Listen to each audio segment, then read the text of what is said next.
One of the most common mistakes I made when I began teaching was thinking that kids could read my mind.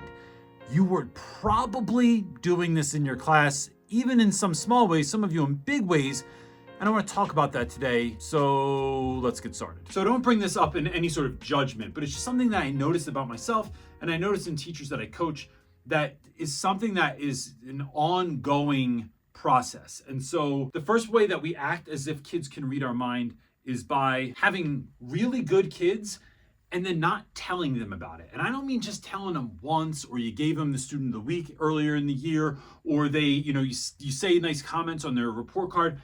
I mean telling kids all the time. If there's a student that makes your class better just by showing up because of their energy, they're just a radiant light in class, tell them every day, hey, I don't know if I ever tell you this, but I just love that you are who you are.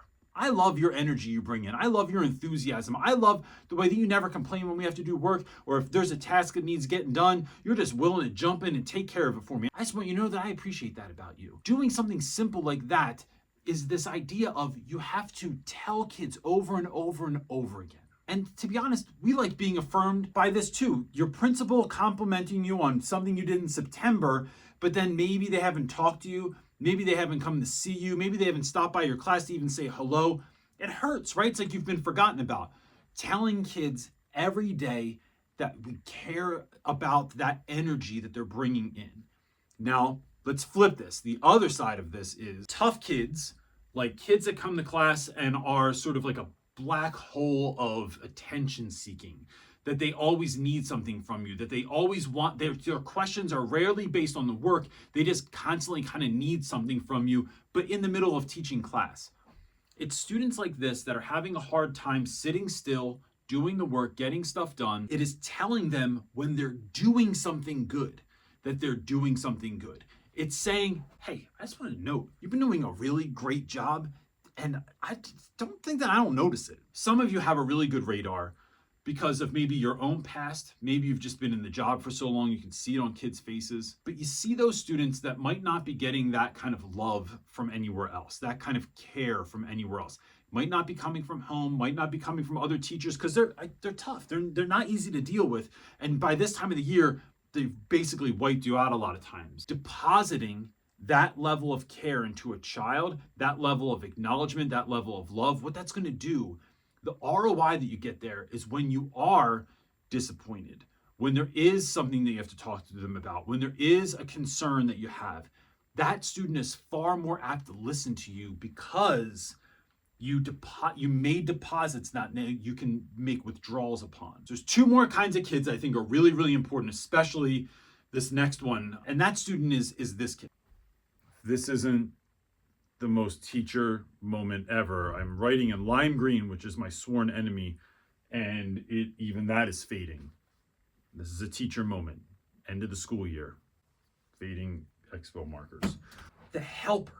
This is the kid that's always willing to help. Whether they're doing it for a treat, for acknowledgement, or whatever, they're always willing to help. This might also be a student that you sat somewhere in the class to sort of be the cooler. Someone that is going to chill other folks out, someone to be a good example for the other students around them.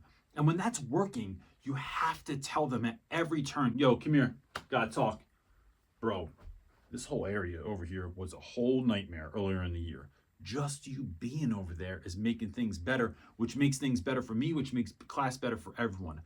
I need you to know I appreciate you. You're bringing that shine you got and you're spreading it around the classroom, and I couldn't be more thankful. Please don't miss days. Please don't ever be absent, because you change class for the better every day just by being here. What are the chances a kid heard somebody say that to them today?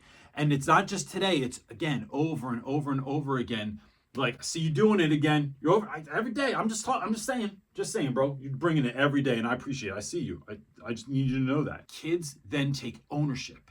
They will start taking control of their little area of the classroom, like making sure dudes are on point, making sure that people have help, handing out pencils. You just don't know where that's going to end and ripple out, but it definitely has a ripple effect. But those students, just like the other two, need to be told that you see them. Again, it's just about seeing great things and then acknowledging them. And our last student that I want to talk about is this. That's it. You know, we're at the end now. Lime, green, and brown. Here we go. The last kid is the silent kid. This is the student that gets overlooked in other classes. We can never expect that students' needs are being met, whether they are needs of the heart or needs of the mind, that they are being met by other folks in other classes, that they are getting met at home. It doesn't excuse us from doing this. That's like not thanking someone for holding the door for you because I'm sure somebody else held the door for them, or I'm sure someone else said thank you when they held the door for them. Everyone says thank you when you hold the door. So we are acknowledging kids at every turn. These are students that are quiet, but that you can wear them down with love, right? What does that mean? It means we can build connections over time if we just consistently show care.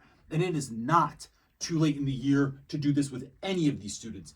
It is precisely the time of year where kids have gone all year, the weather's getting nicer, things are getting a little bit more rambunctious in school, and they need you to pour into them. Thanking that good kid, caring for that tough kid, and letting them know that I like you for just the person you are today. It is thanking the helper, right? Help them out by thanking them for their help and talking to the quiet kid about things that they're interested in. Ask them questions that they already know the answer to and telling them that you like them being here today. Don't think that they are reading your mind and that you said it before or you get the vibe from you or something.